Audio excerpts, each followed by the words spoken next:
जी पूछो बेझिझक। Sir 47 sir मुझसे नहीं बना 47 और सर 42 भी। ठीक है 47 42 और आपका 42 भी मोटर बोट वाला ये तो मैंने एक्सप्लेन कर दिया था 42 कौन सी था इसके फैक्टर नहीं हुए क्या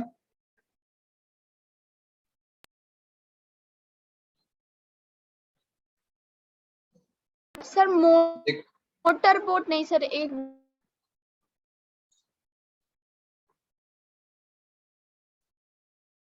सर 43 43 ठीक है 43 और आपका ये 47 ये दो डाउट है यश तुम्हारे कौन कौन से डाउट है सर मेरा कोई डाउट नहीं है मैंने अभी तक पूरा कंप्लीट नहीं किया 59 पूरा कंप्लीट आपने ट्राई नहीं करा सर थोड़ा सा वर्क में रह गया चलो देखो 43 को पहले देख लेते हैं फिर मैं आपको कुछ और क्वेश्चन समझाऊंगा और ये डाउट्स वगैरह ले लेंगे A rectangular park is to be designed whose breadth is 3 meter less than its length. तो एक रेक्टेंगल को हम ड्रॉ कर लेते हैं ठीक है ना ये रेक्टेंगल है हमारा और इसकी जो लेंथ है वो ब्रेथ से कितनी ज्यादा है rectangular park is to design breadth is 3 metre ठीक है अगर हम इसको x सेलेक्ट कर लें तो ये क्या हो जाएगा 3x - 3 हो जाएगा ठीक है ना x - 3 हो जाएगा ठीक है good its area is to be 4 square metre भाई यश और चलो ये बताओ कैसा रहा साइंस का जो टेस्ट था मॉक टेस्ट सर अच्छा था कितने मार्क्स हैं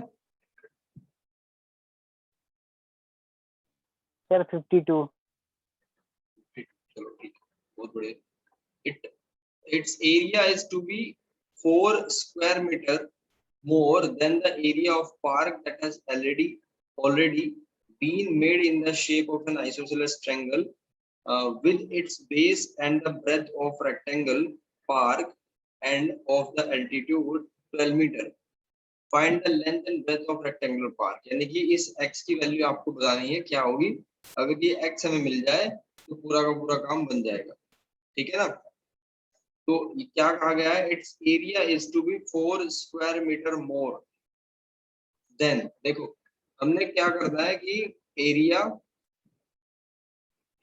ऑफ रेक्टेंगल ये 4 यूनिट ज्यादा है और किससे ज्यादा है वो देखो ध्यान से मैं उसको हाईलाइट करके समझाता हूँ एरिया ऑफ ट्रायंगल जी its area is to be 4 square meter more than the area of park that has already been made in the shape of an isosceles triangle with its base as the breadth okay of a rectangular park of altitude 12 meter find it कोई दिक्कत नहीं जो हमारी triangle बनी हुई है ना बच्चों वो इस तरीके से ठीक है ये है हमारी ट्रायंगल और वो ट्रायंगल है आइसोसेलेस ठीक है ना अब हमें क्या करना है इसकी ब्रेथ उसकी बेस है यानी कि x - 3 है और उसका एल्टीट्यूड यानी हाइट वो कितनी है 12 ये है 12 मीटर ठीक है x - 3 12 x और x - 3 हो गया काम आपको एरिया ऑफ रेक्टेंगल निकालना है सॉरी एरिया ऑफ ट्रायंगल तो जनरली एरिया ऑफ ट्रायंगल क्या होता है 1/2 base into height 1/2 base into height और एरिया ऑफ रेक्टेंगल क्या होता है लेंथ इनटू ब्रेथ ठीक है तो ये आ जाएगा क्या जब इसको सोल्व करेंगे x square - 3x equals to 4 plus अब 2 से 12 कैंसिल हो गया 6 टाइम यानी 6x - 18 ऐसे आ जाएगा ठीक है भाई तो कंडीशन हमारी ये बन जाएगी x स्क्वायर और ये आ जाएगा -9x और प्लस 14 इक्वल्स टू 0 अब 14 को इस तरीके से फैक्टराइज कर लो और x की वैल्यू निकाल के मुझे बताओ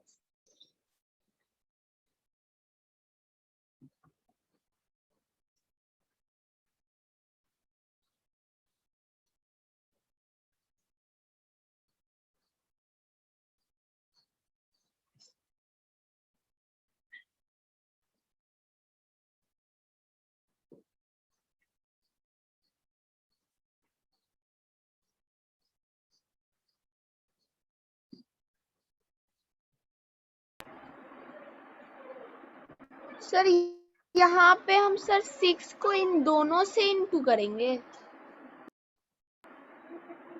6 को दोनों से इंटू करेंगे, हाँ भाई दोनों से करेंगे ना, क्योंकि मल्टीप्लिकेशन में है दोनों। सर 6x माइनस 18,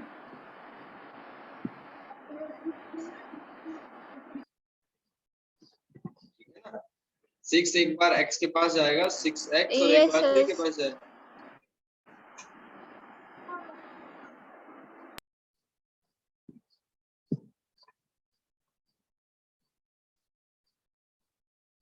जिसका हो जाए वो बताओ।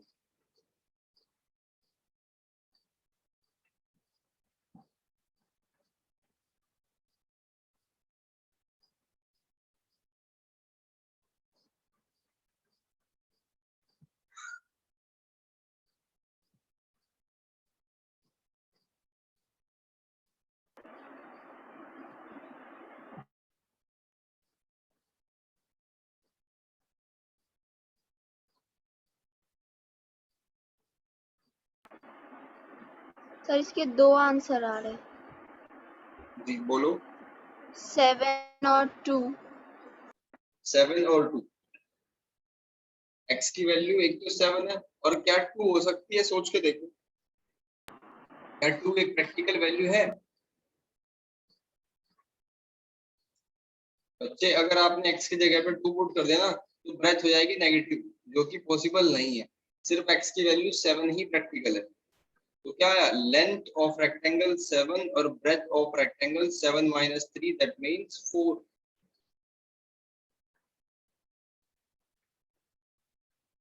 यस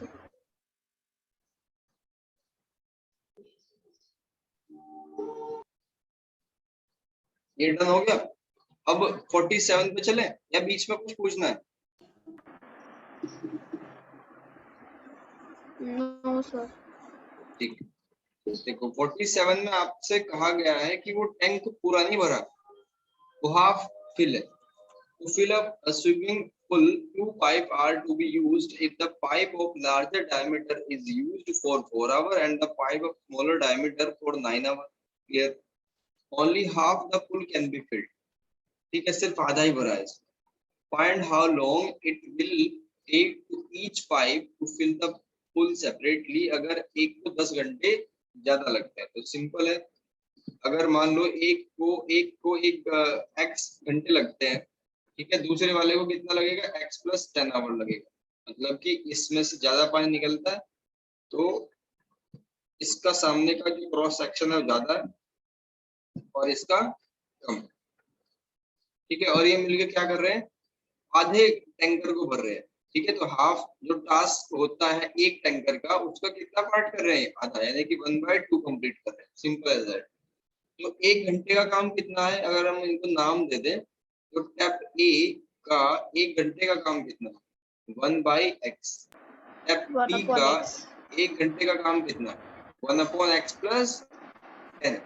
10। और फिर आगे लिखा हुआ है, if the pipe of larger diameter, वो 4 घंटे तक खुला हुआ है। तो पहले अकॉर्डिंग टू क्वेश्चन करके, अकॉर्डिंग टू क्वेश्चन, पहले वाला पाइप 4 घंटे तक खुला है, दूसरे वाला पाइप 9 घंटे तक खुला है, तब जाके वो आधा भरा गया। और इन्होंने क्या काम करा, इन्होंने आधा टास्क कंप्लीट करा है, 1/2, ठीक है ना।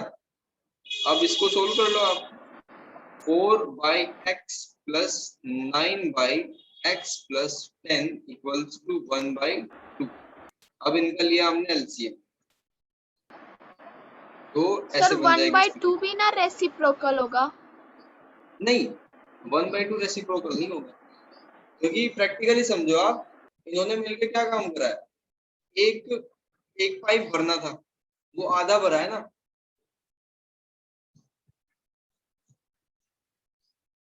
ठीक है सर पर ये जो हाफ जो उसने भरा है सर, वो 4 घंटे और वो 9 घंटे मिला के भरा है। तो सर क्योंकि हमने इसका रेसिप्रोकल करके 1 घंटे का निकाला, तो सर इसको भी तो रेसिप्रोकल करना पड़ेगा। नहीं, प्रैक्टिकली है ये, रेसिप्रोकल का कोई मेथड नहीं है। मान लो आपके पास एक मशीन है, एक मशीन स्प्रे करती है, एक घंटे वो 1 घंटे में 20 मीटर तक स्प्रे कर देती है। ठीक है, तो आपको पता करना है कि भाई 5 घंटे में अगर हम उसको चालू रखें तो कितना स्प्रे करेंगे।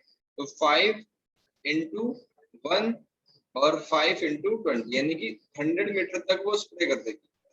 ठीक है, यहाँ क्या करा हमने, यहाँ Yes. 1 घंटे में निकाल दिया कितना है, वो तो कैपेसिटी तो पता करनी पड़ेगी ना, 1 घंटे में कितना है, 4 से मल्टीप्लाई कर दिए। फिर 1 घंटे में कितना करेगी दूसरे वाली टैप, उसको 9 से मल्टीप्लाई कर दिया और इक्वल्स टू, अब करा क्या उन्होंने, उन्होंने क्या काम करा, आधा टैंक फिल कर दिया, तो इक्वल्स टू 1/2, सिंपल। अगर पूरा भरा Yes. होता तो क्या करते, इक्वल्स टू 1 कर देते। 1. Yes. ये हो गया, करो आप इसको कंप्लीट करो।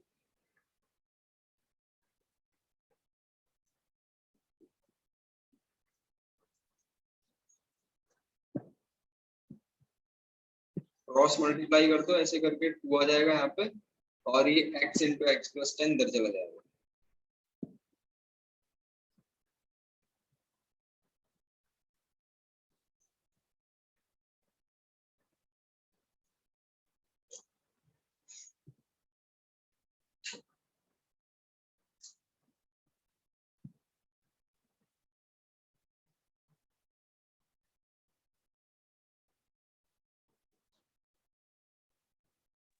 सर x की वैल्यू 20 आई थी। x की वैल्यू 20 और दूसरी वैल्यू क्या आई x की, सर दूसरी वैल्यू -4। -4, तो -4 तो ले ही नहीं सकते हम, कोई काम नेगेटिव में थोड़ा ही करेगा। तो x की वैल्यू आएगी यहाँ से 20, तो यहाँ से हम निकाल सकते हैं पहले वाला टैप 1/20 1 घंटे में काम करता है, दूसरे वाला 1/30 1 घंटे में करता है। तो पहले वाले टैप की कैपेसिटी कितनी है, 20 आवर्स में अकेला भरेगा, और दूसरे वाला 30 आवर में अकेला भरेगा। Yes, आई sir. होप ये पूरा क्लियर हो गया होगा। Yes, sir. ठीक है, अब नेक्स्ट वाली स्लाइड पे चलते हैं, जहाँ पे आपको 60 से लेके 679 तक लगभग 20 के आसपास क्वेश्चन। ठीक है ना, देखो इसमें से कुछ क्वेश्चन तो बहुत इजी है, मतलब हमें 20 to 30% ही क्वेश्चन समझने की जरूरत है, यहाँ पे प्रैक्टिस तो सारा ही करनी। और एक भी क्वेश्चन मत छोड़ना, बहुत ही सिलेक्टेड क्वेश्चन है, सारे के सारे एग्जाम में आए हुए हैं, पूरा सजी हुई एक फोटो है ये आपके सामने। मतलब एग्जाम में लगभग 4 से लेकर 8 नंबर तक का वेटेज है इस चैप्टर का, और वो पूरा पूरा का पूरा आपको दिला देगा। मैं विश्वास दिलाता हूँ कि अगर आप 99 मार्क्स चाहते हो तो आपके आ जाएंगे, कोई दिक्कत नहीं, बस ये जो काम कहा है इसको शिद्दत के साथ में करो। नॉर्मली बच्चे क्या कर रहे हैं कि 4.1 से लेके 4.2 कर ली, 4.3 कर ली, 4.4 में देखना आप 3-4 क्वेश्चन ही उनको करके बहुत बढ़िया, बस हो गया काम। ऐसे नहीं होता भाई, आपको कुछ एक्स्ट्रा पाना है तो एक्स्ट्रा एफर्ट भी लगाने पड़ेंगे।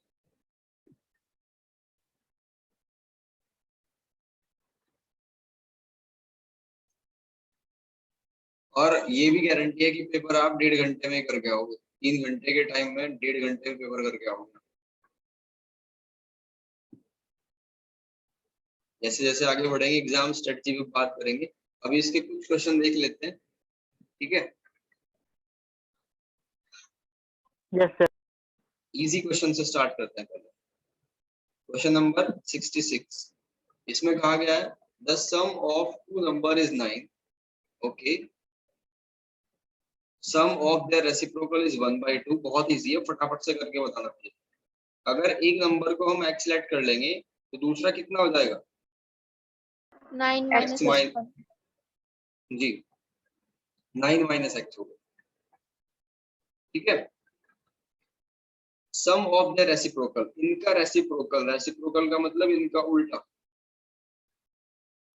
इसका सम कितना है 1/2। अब इसको सिंप्लीफाई करके बता दो मुझे x की वैल्यू फटाफट।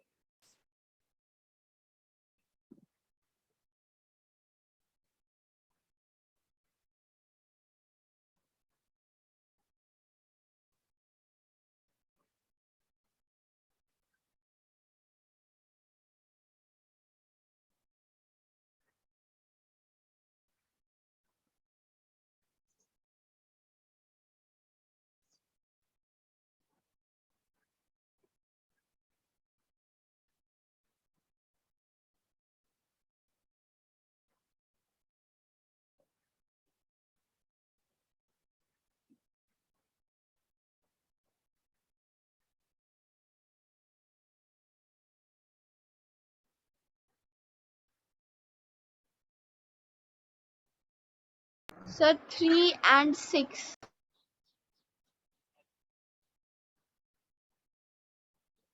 3 and 6. Yes. ओके, तो इसमें पॉसिबल तो दोनों हो सकते हैं, ठीक है, 3 भी हो सकता है और 6 भी हो Yes. सकता है, तो दोनों ही आपके आंसर 66 हो गया, ठीक है। 63, इस वाले क्वेश्चन को करो, अब थोड़ा धीरे धीरे लेवल बढ़ाएंगे क्वेश्चन।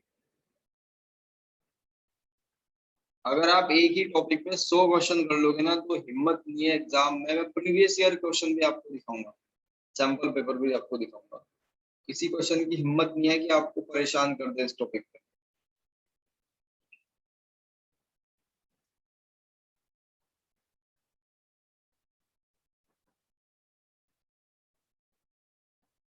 सबसे पहले क्या आइडेंटिफाई करना है हमें, ये देखो ये एक्स वाली टर्म है, यानी कि ओवरऑल एक वेरिएबल टर्म, और ओवरऑल एक वेरिएबल टर्म ये भी है, तो इसको इसके पास ले जाएंगे, फिर वहां से आपको रास्ता खुद ब खुद दिख जाएगा।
देखो बच्चों, यहाँ तक मैंने आपकी हेल्प कर दी, अब आपको क्या करना है वो अच्छे से पता है, क्रॉस मल्टीप्लाई होगी और फैक्टर हो जाएंगे। Yes sir. आप प्राउड करो अपने आप पे, सबसे बेस्ट वे पढ़ रहे हो आप एग्जाम को क्रैक करने का, नहीं तो उलझे रहते हैं बच्चे, सही गाइडेंस नहीं मिल पाता। कई बार टीचर अपने स्वार्थ के लिए कुछ एनसीईआरटी में बच्चों को उलझाए रखते हैं, क्योंकि ना तो टीचर को एफर्ट करने पड़ते हैं, एनसीईआरटी रटी हुई होती है पहले से ही, टीचर ने तो 10-15 बार करी होती है, और ना स्टूडेंट को मजा आ रहा होता है कि तुझे भी सीख लिया, सब कुछ सीख लिया हमने।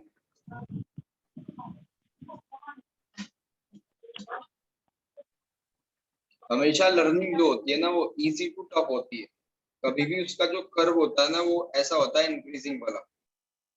अगर डिक्रीजिंग वाला है ना, ये समझो कि आप नई चीज बिल्कुल नहीं सीख पा रहे हो, ठीक है, ट्राई भी नहीं कर रहे हो आप। अगर ऐसा बना हुआ है तो इसका मतलब आपने जो सीख लिया वो आप उसी में संतुष्ट हो। हमेशा इंक्रीजिंग होना चाहिए आपको, प्रैक्टिस करते हुए कुछ चीजों में दिक्कतें आनी चाहिए, उनको समाधान होना चाहिए, फिर आपको वो वापस इजी लगेंगे। लर्निंग कभी स्टॉप नहीं होती, और किसी दूसरी बुक को खरीदने की भी, आपको छूने की भी जरूरत नहीं है, आपको आर डी शर्मा भी बेकार हो जाएगी इसके बाद, क्योंकि एक टॉपिक पे 100 से अबव क्वेश्चन है और सारे के सारे सेलेक्टेड है, वाहियात एक भी क्वेश्चन।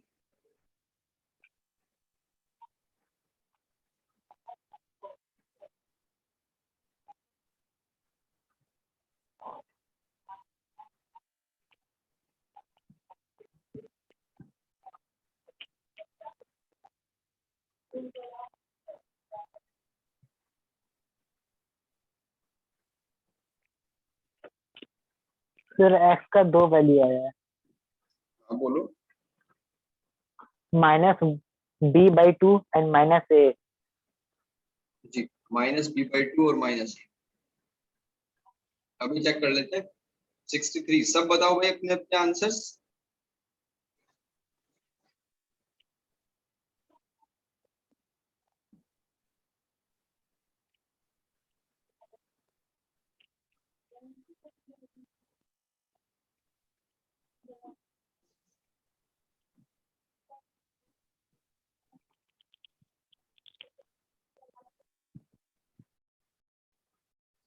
इस बच्चे का बिल्कुल ठीक है, x की वैल्यू माइनस ए और x की वैल्यू -b/2। अब दोनों में से कोई भी हो सकती है, ठीक है, ऐसा जरूरी नहीं है, कोई कंडीशन नहीं है यहाँ पे, ठीक है भाई। अब और कुछ क्वेश्चन Yes, देख sir. लेते हैं, एक स्टेप और आगे हम लेते हैं फ्लाइट वाला क्वेश्चन 68। 67 को मैं एक बार पढ़ के ओरली समझा देता हूँ, बहुत ही इजी क्वेश्चन। इसमें कहा गया है the numerator of a fraction is 3 less than its denominator. तो डिनोमिनेटर को x लेट कर लोगे, न्यूमरेटर x -3 हो जाएगा। If 1 is added to denominator its fraction is 1/15। तो it is very easy question, बहुत इजी लगेगा तुम्हें करना। क्वेश्चन नंबर 78, मेरे ख्याल से कुछ भी बताने की जरूरत नहीं है, पहले एलसीएम लो, फिर क्रॉस मल्टीप्लाई एंड ओवर। उसके बाद 70 कंसेक्यूटिव नेचुरल नंबर वाला आपको ऑलरेडी प्रैक्टिस करी हुई है आप, ठीक है, इसकी प्रैक्टिस ऑलरेडी हमने Yes, sir. करी हुई है। 69 question, 2 digit number is such that the product of its digit. देखो ये क्वेश्चन बच्चों आपने करा हुआ है 8th क्लास में, चैप्टर नंबर 2, ध्यान करो, 8 क्लास में, ठीक है, जहाँ पे आपने x और y मान के करा था, ठीक है। इसमें इसको भी मैं एक्सप्लेन कर दूंगा क्योंकि इस क्लास में ये नया ही है, ठीक है, इसको फिर भी एक्सप्लेन कर दूंगा, हो सकता है आप कॉन्सेप्ट को भूल गए हो। तो अभी 68 करते हैं, देन उसके बाद 69 करेंगे। और इसके बाद देखो जो 70 वाला क्वेश्चन, क्वेश्चन नंबर 71 वाला, सॉरी, और मोटर बोट, ये आपने कई क्वेश्चन कर लिए कि अगर उसकी स्पीड कम है तो वो इतने घंटे लेट पहुंचता है ना। तो इस टाइप के क्वेश्चन आप कर चुके हो। अप स्ट्रीम डाउन स्ट्रीम वाला है, बहुत ही इजी क्वेश्चन है 71। उसके बाद 72 में बताने की कुछ जरूरत नहीं है, आपको पहले एलसीएम लेना है, फिर क्रॉस मल्टीप्लाई करनी है। 73 वही टाइम स्पीड और डिस्टेंस वाला, 1 घंटा कम पहुंच रहा है तो T1 निकालो, T2 निकालो, माइनस कर दो, दैट्स इट। जब भी टाइम बच्चों ऐसा हो ना कि 1 घंटा लेट पहुंच रहा है या 1 घंटा, तो आपको सिर्फ टाइम पे फोकस करना है, ठीक है। और जो चीज सबसे लास्ट में दी हुई हो उसको एक्सलेक्ट कर लो, बस यही तो ट्रिक है। जो सबसे लास्ट में दिया हो उसको पहले ही एक्सलेक्ट करके चलो। वाटर टैप वाला क्वेश्चन मैंने अभी बताया, फिर से एक बार इसकी प्रैक्टिस कर लेंगे, कोई इशू नहीं। और हमारा 61 question, the sum of the square, ये तो घिसा पिटा क्वेश्चन है, कर लेना आप। 62, 64, कोई दिक्कत नहीं इसमें भी, ठीक है भाई। तो देखो इतने सारे क्वेश्चन, आप हिम्मत करने से ही तो होता है काम।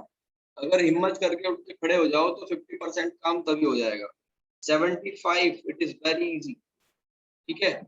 उसके बाद 65 में कहा गया है the shopkeeper buys some books for 80 rupees. If he had bought 4 more books for the same amount, each book would have cost 1 less. Find the number of books. सीधी सी बात है, अगर मान लो आपने 1 दर्जन केला लिया 50 रुपए का, फिर आप ले रहे हो 2 दर्जन और उसी अमाउंट में, तो इसका मतलब केला तो घिसा पिटा मिलेगा ना आपको, क्वालिटी घट जाएगी, ठीक है। यानी कि हर केले की जो कॉस्ट है वो डाउन हो जाएगी। तो यानी यहाँ पे वही लिखा हुआ है, शॉपकीपर ने पहले क्या करा, 80 रुपीज में कुछ बुक्स खरीदी, फिर 4 और बुक खरीद ली उसी अमाउंट में, तो क्या होगा, ईच बुक का कॉस्ट डिक्रीज हो जाएगा, ठीक है। 65 क्वेश्चन को भी देख लेंगे, कोई बात नहीं, और प्रैक्टिस कर लेंगे इसकी, ठीक है। तो फिलहाल एक क्वेश्चन ले लेते हैं हम, फ्लाइट वाला क्वेश्चन था। किसी बच्चे को कुछ समझ आया हो इसमें से तो एक्सप्लेन कर सकते हो आप फ्लाइट वाले क्वेश्चन में।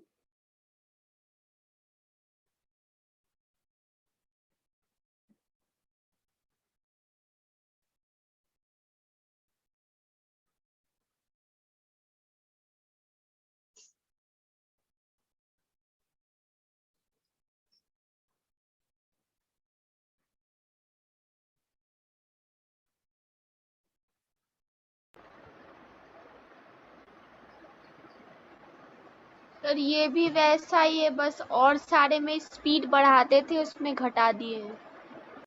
जी बिल्कुल।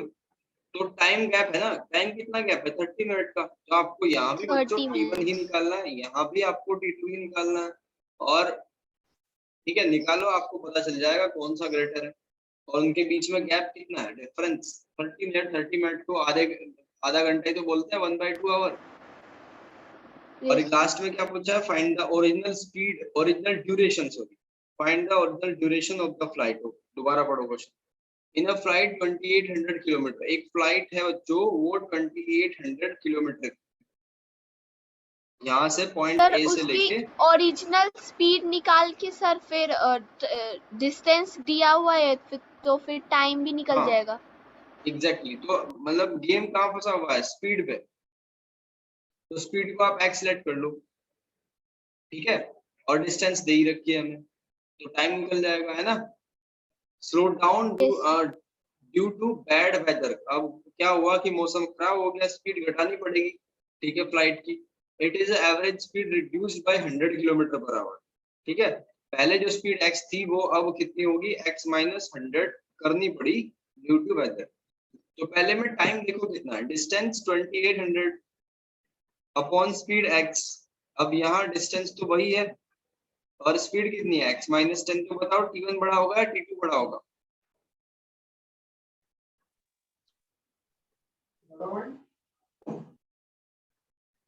Which one is greater, T1 or T2?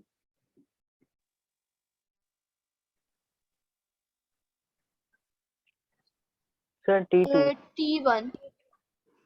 T2, क्योंकि T2 में क्या है, डिनोमिनेटर छोटा है, यस वही x T2। छोटा है या x माइनस 10, यस तो अकॉर्डिंग टू क्वेश्चन करके T2 माइनस T1 बनेगा। T2 की वैल्यू 2800 अपॉन x माइनस 10 और T1 की value 2800 upon x equals to 1/2। तो रास्ता मैंने बता दिया, ट्रेवल आप ही को करना, फटाफट से x की वैल्यू निकाल के मुझे बता दो।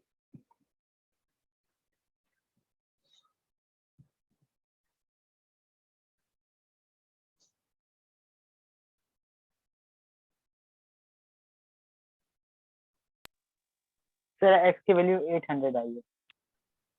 x की वैल्यू 800, अभी चेक कर लेते हैं, बाकी सब लोग बताओ भाई।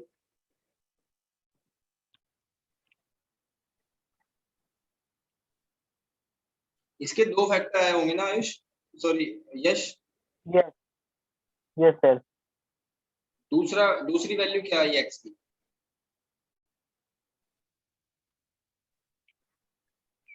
सर दूसरी वैल्यू -700।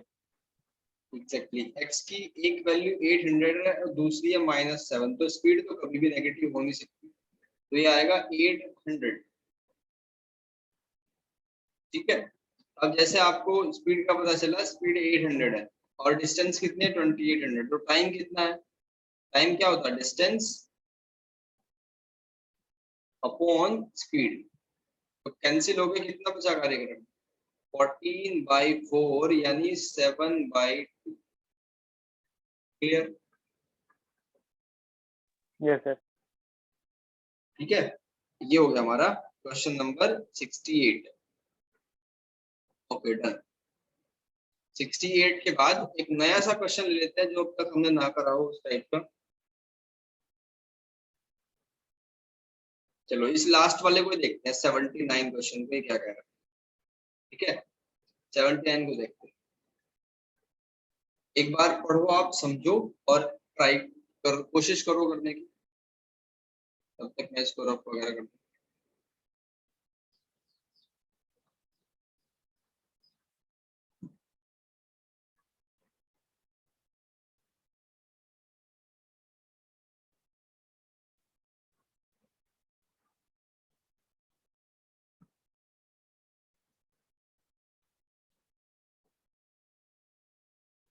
क्वेश्चन कह रहा है कि some student plan a picnic, the total budget for hiring a bus was 1440, ठीक है, बस का जो टोटल बजट निकला वो निकला कि भाई इतने रुपए लगेंगे बस में जाने के, 1440। सम स्टूडेंट, कितने स्टूडेंट है ये तो हमें नहीं पता, तो उसको एक्स सेलेक्ट कर लेंगे, ठीक है।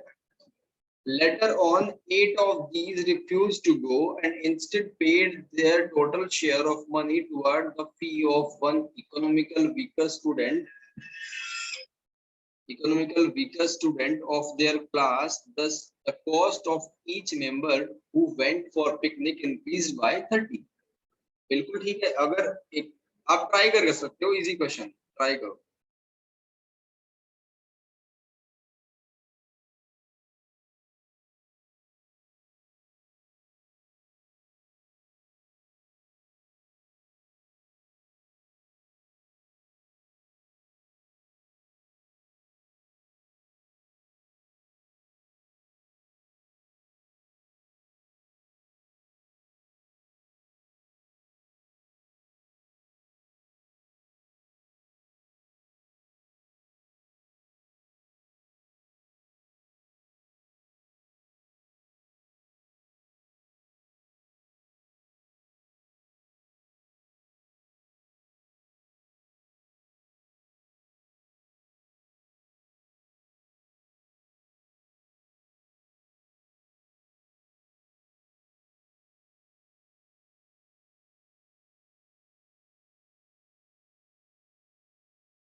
हो गया भाई।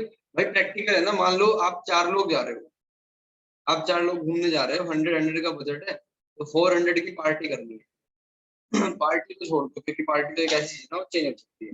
मान लो आपने बुक कर दिया किसी को कि भाई 400 में हमें ले चलो कुछ दिखाने के लिए। अब 2 कैंडिडेट ऐसे हैं जो थोड़े, उनको उनको बजट का इशू है या कुछ और दिक्कत आ गई, स्वास्थ्य खराब हो गया, तो अब 2 कैंडिडेट बचे, अब उन्हीं को तो पे करना होगा ना 200, बजट उनका इंक्रीज हो जाएगा। तो यही कंडीशन इसमें दे रखी है। एक बच्चे का कुछ रेस्पॉन्स आया है, x24 -16, यस वेरी गुड। एक बार एक्सप्लेन कर दो थोड़ा सा इसको, कैसे कैसे आपने करा, क्योंकि हम तो ऐसा समझेंगे बच्चे की देख के कहीं से आंसर बोल दिया। नहीं सर, मैंने 2 इक्वेशन ले लिए, जैसे 1440 by x minus 8 and minus 1440 minus x equal to 30, ये इक्वेशन बन गया मेरा। एग्जैक्टली। और इसको फिर मैंने एलसीएम लेके अपना, और पहले देखो बच्चों, 1440 को कॉमन लेके वेरी गुड।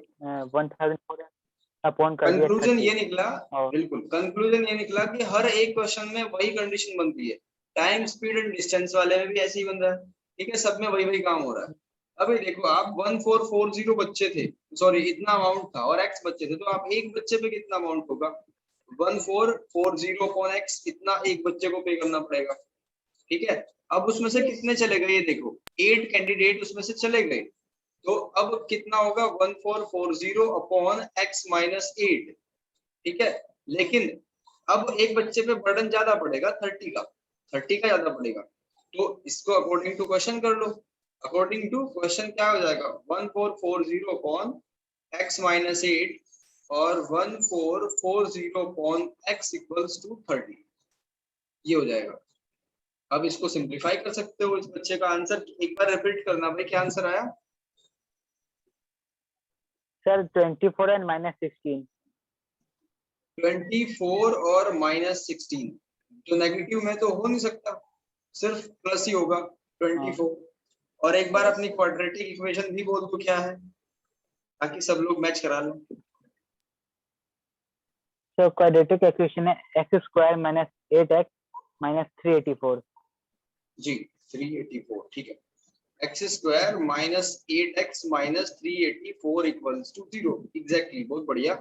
तो क्या होगा यहाँ पे, अब आप सारे क्वेश्चन का आंसर दे सकते हो। आपको ये पता है कि हाउ मेनी स्टूडेंट है, यानी x की वैल्यू कितनी है, हो गया first part. How much money in total was paid toward the fee, which value is reflected in this question, ठीक है। तो सेकंड में बताओ, how much money in total was paid toward the fee.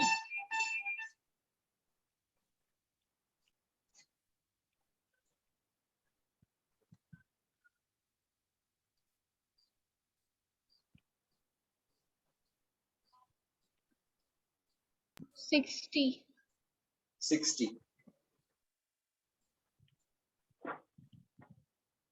ठीक है, बहुत बढ़िया, सिंपल है ना भाई। 1440 को डिवाइड कर लो इससे, ये 60 आ जाएगा, डन हो गया। अब देखो क्वेश्चन से डरने की जरूरत नहीं, कितना बड़ा लग रहा था क्वेश्चन ये, लेकिन है कुछ नहीं, आपको पढ़ के बस ट्राई करना है। तो मैं मान सकता हूँ आप कर लोगे 79 तक try, yes sir. Yes, sir. ठीक है, इनको ट्राई करो, कल दूसरा टास्क मिलेगा उसको आगे बढ़ाएंगे, ठीक है। आज के लिए इतना।